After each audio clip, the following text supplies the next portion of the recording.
শ্রীমতী রাধারানী, যিনি কিনা মায়াময়ী, যিনি কিনা করুণাময়ী, যিনি কিনা দয়াময়ী, তিনি যদি দয়া করেন, তিনি যদি কৃপা করেন, তাহলে আমাদের জীবনে কি কি ঘটতে পারে, আপনি কি কি লাভ করতে পারেন। আপনি সর্বক্ষণ রাধে রাধে নাম জপ করছেন, কিন্তু আপনার জীবনে কোনো পরিবর্তন হচ্ছে না। কেন হচ্ছে না? আপনি কি ঠিকভাবে রাধে রাধেটা উচ্চারণ করছেন?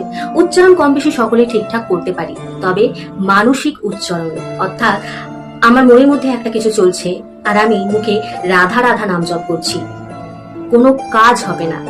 আপনার মন থেকেও রাধা বেরাতে হবে, আপনার মাথা থেকেও রাধা বেরাতে হবে, এবং আপনার জিহ্বা থেকে অর্থাৎ জিভ থেকেও কিন্তু রাধা নাম উচ্চারণ হতে হবে।